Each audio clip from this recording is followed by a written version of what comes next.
How's it going, Franklin? Um, just installed the inverter, but I'm having an issue with the panel.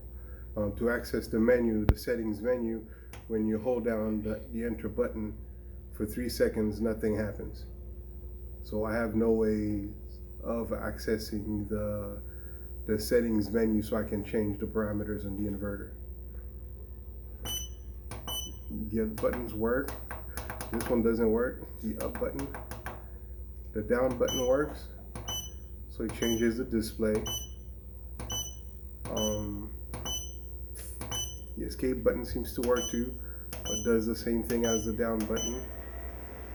The enter button works, seems to do the same thing as the down button, but when you hold it, it doesn't let you access the settings panel.